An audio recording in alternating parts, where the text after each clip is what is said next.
See, a lot of people talk about writing down your goals, right? If you write down your goals, you're more likely to achieve them. I think that's bullshit. Your goals don't make you special. Everybody has them. It's not writing down what you want.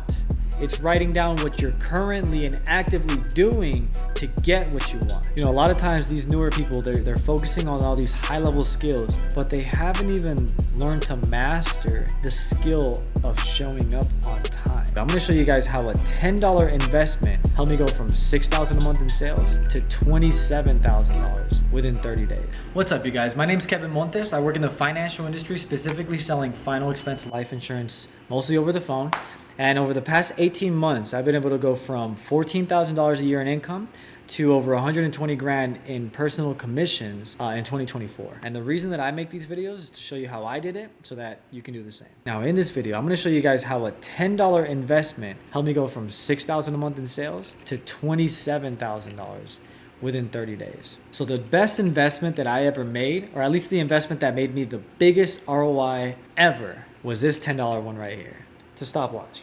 So that might sound a little ridiculous, but let me ask you a question. When's the last time that you clocked in and clocked out of your own business? So when I first started getting on the phones, one of the biggest obstacles that I found, especially when you're doing telesales, it's so easy to get distracted. It's so easy to find a bunch of other bullshit that you have to do, which you don't really have to do, but you're telling yourself you have to do it in order to get yourself off of the work that you're supposed to be doing. See, if you're doing face-to-face, like field sales, you don't really run into that as much because it's kind of clear if you're working or not. Are you driving to the next person or sitting in front of them, or are you not?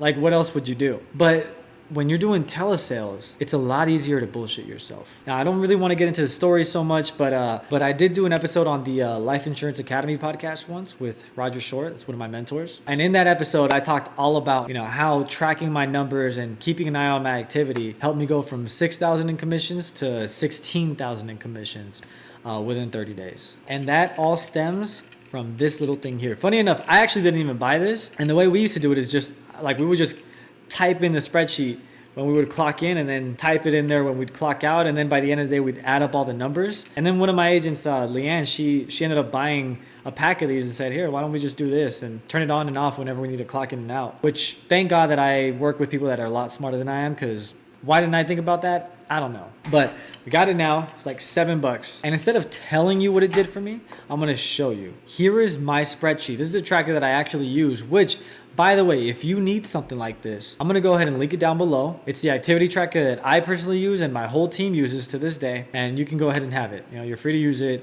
It's free. So now when you look at my tracker, you'll see that in the month of December, that was the very first month that I started tracking everything. And you'll see in the month of December, my numbers were embarrassing. I did $6,000 in sales throughout the whole month. And then what you'll notice beside it is, for the month of December, I worked a total of 69 hours for the whole month. Now that's embarrassing, because at that time, I was a full-time agent. Like, it's not like I had another part-time job or, I was doing this on the side. I was selling full-time. And when I found out how much time I was spending actually calling or talking to clients, I was doing less than part-time hours, because part-time is 20 hours a week.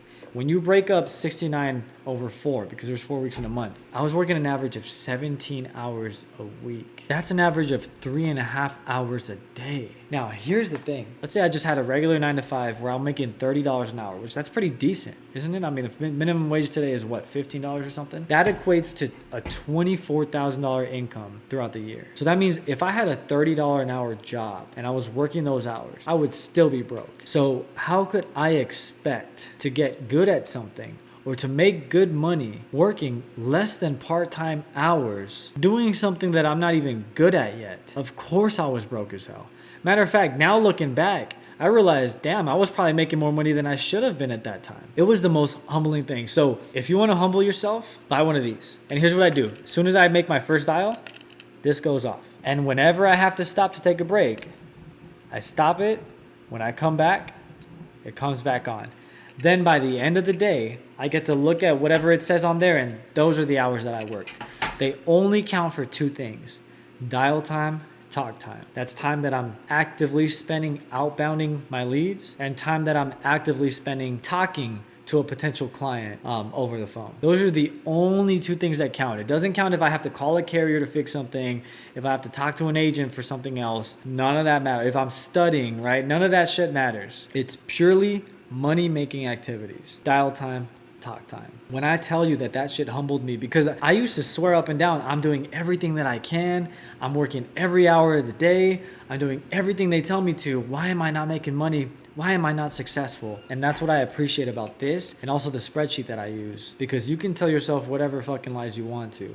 When you track your stuff, you have concrete numbers, data staring at you right in the face, telling you this is what it is. So I'm a big fan of Alex and Layla Hermosi's content. If you don't know who they are, they're freaking great. Go watch them. They have nothing to do with life insurance, but I mean, they do, business and sales and all this stuff. And one of the things that I heard Layla Hermosi say once is that sometimes we spend all this time trying to master these high-level skills, closing skills, leadership, influence. In our industry, we're always focused on how good are my leads? How good is my training? How good is this IMO? How many carriers do I have access to? How good is my script? Oh, I need to have these crazy one-liners. And when you're not good at this, or when you're new, the number one thing that you're trying to work on is just your closing skills. You're like, how can I just close everybody that I talk to? And that's probably one of the most dangerous things that you can do. Because if that's you, you're focused on the wrong shit.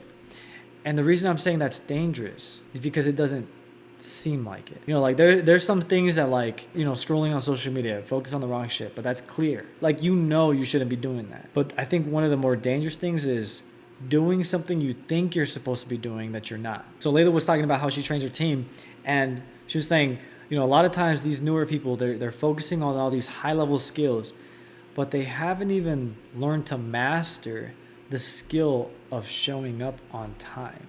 And when she said that specifically, that's when it clicked. I said, holy shit, I'm trying to be the best closer. I'm trying to close all these deals. I'm trying to, be a top producer, but I can't even show up to my shifts on time. And I can't even stay as long as I'm supposed to. And so that's why I say this is what helped me triple my income. And check this out. So December, I made a total of $6,000 in sales and worked a total of 69 hours. After seeing that, look at what it did to me. When I thought I couldn't do more, within 30 days, I went from working 69 hours in a month to the following month, I worked a total of 179 hours. So I went from not even part-time to overtime. And in turn, my sales went from $6,000 to $27,000. My commissions went from $6,000 a month on average to $16,000. And I'm going to show here actually, here's what it looked like afterwards, right? So you'll see that I was normally making $6,000 a month. And then from December to January, jumped up from 6 to 16,000. And it has not been less than 10 grand in commissions every single month ever since. But check this out. This I don't have on the screen, but I have tracked in my spreadsheet. So although I went from 6 grand in sales to 27 grand, my close rate went from 29% in December to 25% in January. I did not get any better. I still sucked. And that's what I say in the podcast, is the whole time I suck. And what that very lesson taught me is that you can absolutely suck at something, you can not get any better, and still make a shit ton more money just from increasing activity. And you can increase your activity easily by simply putting it on paper. See, a lot of people talk about writing down your goals, right? If you write down your goals, you're more likely to achieve them. I think that's bullshit. Your goals don't make you special. Everybody has them. I don't think writing down your goals is what helps you become successful. I think it's writing down your activity. It's not writing down what you want.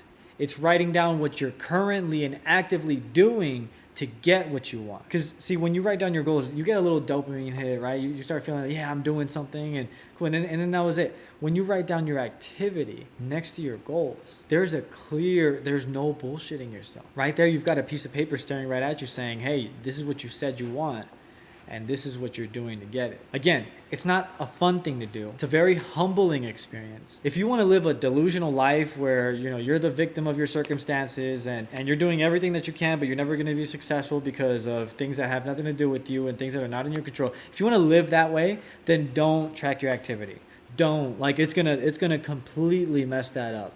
If you want to live in reality so that you can actually accomplish the things that you say you want to accomplish, tracking your activity is going to do it for you. And it's very clear. Inside of my team, the people who perform the best are the ones that track meticulously. Is that the right word? I think so. I'm not a professor, right? They don't pay me to fucking say these big ass words. But but the people that do well in my team are the ones, like, I don't have to remind them to track. Every week when we meet, they have their spreadsheet pulled up, ready to go, nice and organized, updated. And the people that don't perform are the ones that don't have shit. Like, you can either tell they did it last minute before we met, or they didn't even care enough to do that. There's a very clear correlation to tracking activity and making a shit ton of money. You know, in the last video, I talked about how my team and I, we, instead of setting goals, we set a standard, right? A weekly standard that we call the MSE, the minimum standard of excellence. To set a standards that are in our control, and we don't set them as goals, right? We set controllable targets, because whether or not someone got, you know, the true outcome they wanted, as long as they hit these targets, it builds up confidence. That applies to this as well. So again, $10 investment. Actually, it wasn't even $10. It was like a $7 investment. I can link one down below too. Shoot, I'm not even an affiliate or anything, but maybe I should be. Highly recommend. And here's the truth. If you're not even willing to do that, I don't know what to tell you. Like, I seriously don't. You know, you might want to reconsider how much you actually want the shit that you say that you want. Because I know for a fact, I would never have been able to get to where I am. I would have stayed stuck below 10 grand a month if I would have never tracked my numbers. So I hope that helps. Again, I have one of these linked below, or I mean, you can just find one on Amazon. I have my tracker link below as well. You're free to use that. It's completely free. I'm not asking for anything in return. If you do use the tracker and it does anything for you, or if it's confusing to you and you don't know how to use it, also you can feel free to reach out, and you know, I'm more than happy to kind of guide you on how I actually use the thing, or maybe I can make another video on that. But all right, cool. Till next time.